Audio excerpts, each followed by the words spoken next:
در مسائل تعلیم امروزها محصلین جهت اشتراک در آزمون‌های مختلف جمهوریوی فروغ صوبی دانای کتاب است. این فروغ معرفت و تاجیکستان وطن عزیز من همه جهت آمادگی دیده ایستادند. از جمله در گیمنازی رقم 2 شهر بوستان با این مقصد یک قطار چاره و تدبیرها اندیشیده شده است. این زمان در مؤسسه 1365 نفر خواننده تحصیل می‌نمایند. سال گذشته محصلین این بارگاه در آزمون‌ها فعالانه اشتراک نمودند و سال جاری نیز خواهشمندان برای اشتراک در این آزمون همه جهت آمادگی دیده ایستادند. در سال 2020 در دور جمهوری آزمون جمهوری فروغ صبحی دانای کتاب است اشتراک نمودم. من در این آزمون از روی نومیناسیون دوم یعنی خواندن و ازیاد کردن آثار ادیبان معاصر تاجیک شرکت ورزیدم و از شاعران معاصر تاجیک 150 غزل، 150 رباعی دو بیتی، 300 بیت از داستان و از نثر باشد از نویسندگان 50 رمان، 70 پوست، زیاده از 100 حکایه یا نویله و 10 اثرهای یادداشتی را خواندم و تیاری هم امسال جدی‌تر تیاری دیدم. میخوام که همین چخیلی که سال گذشته اشتراک کردم امسال 2 برابرش زیادتر موادهایم را کنم و اشتراک نمایم. محصلین لیسه رقم 1 شهر بوستان به نام گگاری نیز با مطالعه اثرهای گوناگون مشغول گشته و نقشه دارند که با اشتراک در این آزمون صاحب مقام‌های نمایان گردند. آموزگاران این روند را منتظم نظارت نموده و به خوانندگان مصلحت و توصیه‌های سودمند می‌دهند. برگزاری آزمون فروغ صوبی دانای کتاب است یکی از اقدام‌های نجیب سروری دولت محسوب یافته نسل نورس و در مجموع قشرهای مختلف جامعه را به مطالعه جلب می‌سازد. در کتابخانه لیسه حدود 8000 کتاب‌های بدیعی موجود است ولی قسمی بیشتری آن با زبان روسی میباشد.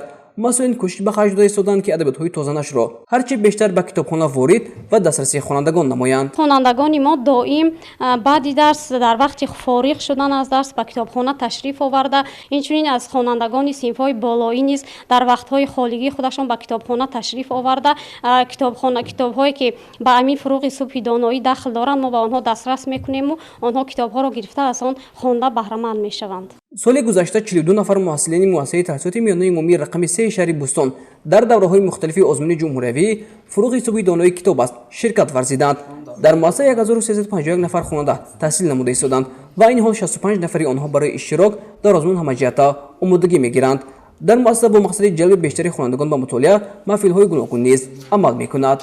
пешвои муаззами мо пешвои ғамхори мо барои мо ҷавонон мо наврасон ин озмунҳоро гузарониданд ин озмунҳоро пешниҳод карданд ки аз рафти он мо бениҳоят хурсанд мебошем. соли равон ҷиддитар тайёрӣ даистодам соли равон тайёриамро боз ҳам мустаҳкам мекунам чунки рақибонам ҳам албатта ман медонам ки бениҳоят онҳо ҳам тайёрии хуб мебинанд зеро ман дар рафти соли гузашта аз онҳо бениҳоят ошно шудам бо онҳо шиносоӣ пайдо кардам ва дар соли равон ки дар бахшда ба 30 солагии истиқлолияти давлатиамон озмун баргузор мегардад من همه ثمره خود را میکشم و البته نام شهر عزیزمون را نام ولایتمون را کوشش میکنم که در عرصه جمهور معرفی نمایم.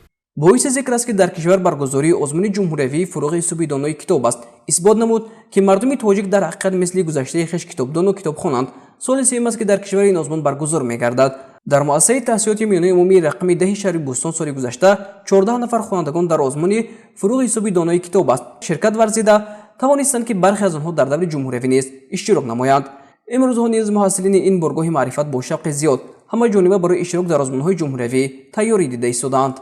من زیاده از 150 شعر ازیاد کردم شعرهای ادبیاتی بچگانه 150 افسانه ها بسیار از شاعران میرسعید میرشکر عبدالملک بهاری ناظرجان باهری و دیگر شاعران ازیاد کرده ایستادم. من در آزمون فروغ صوبی دانایی اشتراک میکنم حالا تیاری جدی خود را دیده ایستادم. فروغ صوبی دانای کتاب است یکی از آزمون‌های جمهوریوی محسوب یافته با اقدام اساسگذاری صلح و وحدت ملی پیشوای ملت پرزیدنت جمهوری تاجیکستان محترم امالی رحمان بر رتبه سیوم است که برگزار می‌گردد. یکی از هدف‌های اساسی آن بلند برداشتن ذوق کتابخوانی و فعالگردانی دایره زباندانی میان قشرهای مختلف جامعه محسوب می‌یابد. با استفاده از امکانات و وسایل‌ها هر فرد کشور خاصا نسل جوان را لازم است که بیشتر به مطالعه روی آورند زیرا این سنت دیرینه مردمی تمدن آفرین تاجیک به حساب می‌رود.